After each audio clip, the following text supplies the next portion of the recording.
Let's talk about the BBC with Jake Wallis Simons, the author and columnist, the author of Never Again, How the West Betrayed the Jews and Itself. Jake, there's so many elements to this. First of all, your general reaction to what has happened at the BBC. My view is it needs to go a lot further. There are many more heads that should roll. There are many more changes that need to be made to it institutionally, not least on its coverage of the Middle East. And as we learn that the more than 200 Jewish staff have accused the BBC of anti-Semitism, they've been ignored for months now.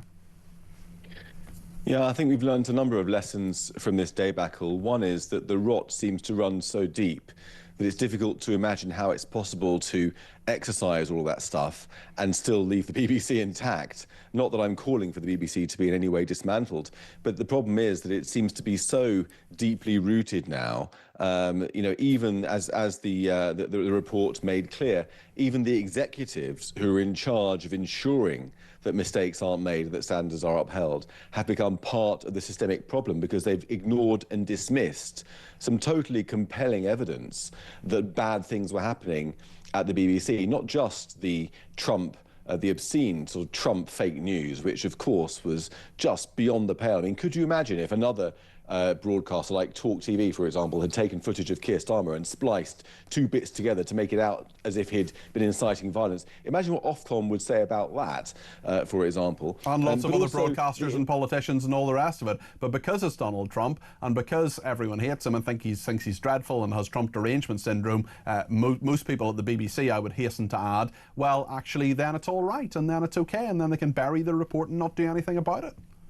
Exactly. I mean, as Dan Hannan wrote in the Telegraph this week, for the BBC, the words Daily Mail, for example, and the words Donald Trump are simply the punchline to a joke. Yep. You say it, everyone laughs and rolls their eyes. But in the real world, it's much more complicated than that. And for those of us who live outside of the privileged metropolitan elitist liberal bubble, things look rather different. And the BBC just can't seem to get it from the outside how this looks. I mean, we've had John Simpson, one of the most senior journalists and broadcasters at the BBC, taking to Twitter now, in the current climate, claiming that the attacks on the BBC are politically motivated. Nick Robinson has said similar things, yeah.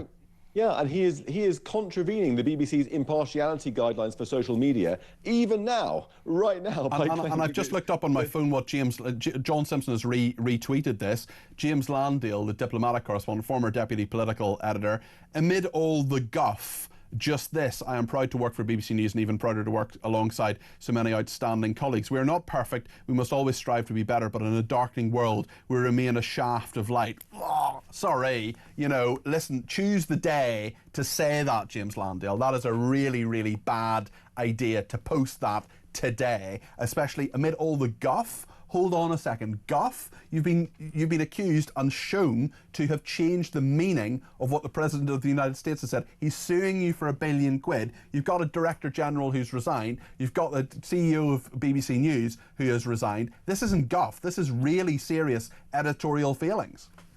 Exactly, and the interesting thing is that this is the tone taken by a large chunk of the left-wing media as well. If you read The Guardian, The Observer and others, you'll find that what they're saying is that this is a big conspiracy theory.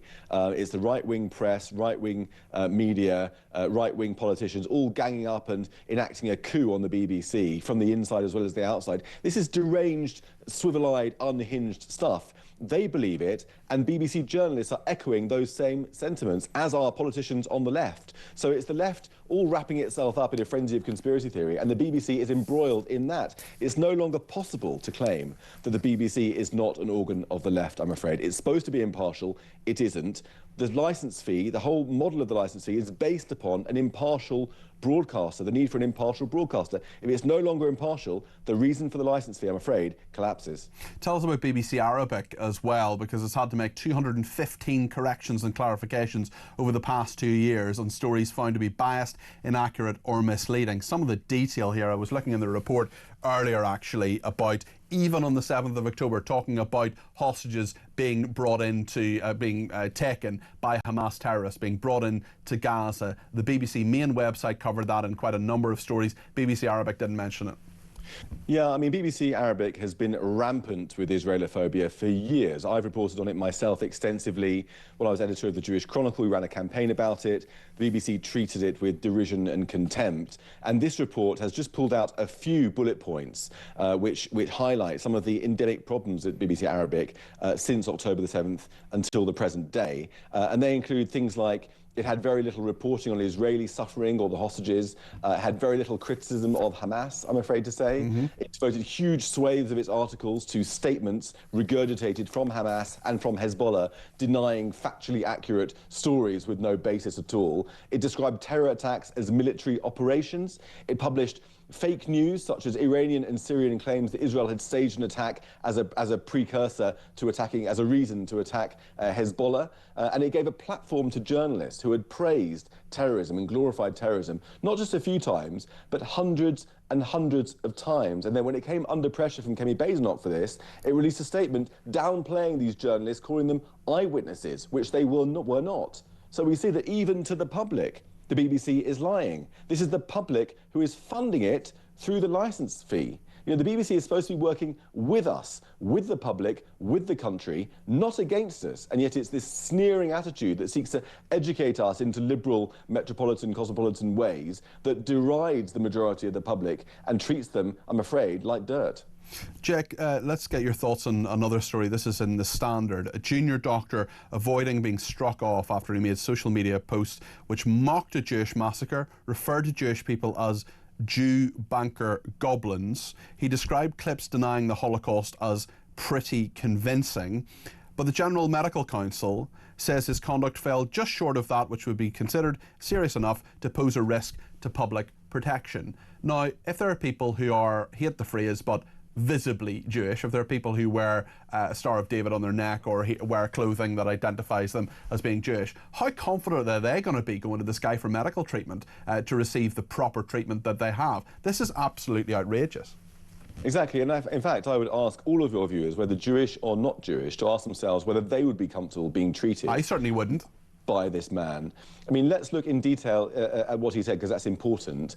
So in 2018, after the synagogue shooting in Pittsburgh, in which a neo-Nazi gunned down 11 Jews, innocent Jews, it was the worst killing of Jews in American history at the time, he tweeted, ha ha ha, Sieg Heil, ha ha ha, gas the Jews, ha ha ha, just kidding, but have you seen these YouTube videos about the Holocaust? They're pretty convincing, in my opinion. I mean, that's not particularly funny or comforting to patients, prospective patients of this man. And again, in that same year, he tweeted, me, it's important to represent Judaism and Jewish people fairly and respectfully in art. Also me, Jew banker goblins. I mean, this is not sane stuff.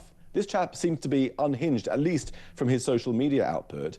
And yet the General Medical Council seem to think that he's still fit to treat patients. And of course, for everyone, Jewish or non-Jewish, this is a problem. But for Jews, it's particularly worrying. You know, it's not just in the medical profession as well. It reminds me of the story I heard from a friend the other day. His ex-girlfriend, who's Jewish, was being targeted by anti-Semitic thugs on the London Underground, and she ran away from them to London Underground staff, only to find that they were sporting pro-Palestine badges for goodness sake. On their lapels. Yeah. I mean, it feels like a hostile environment for Jews. There's nowhere to turn, and this is just really a representative of how the mainstream are beginning to feel as well, with this besiegement of radical Islamists on the one side and radical progressives, not least the BBC, on the other. Jake, always good to talk to you, especially when such serious issues need to be raised. Jake Wallis Simons there, author and columnist, author of Never Again, How the West Betrayed the Jews and Itself. That book is out at the moment.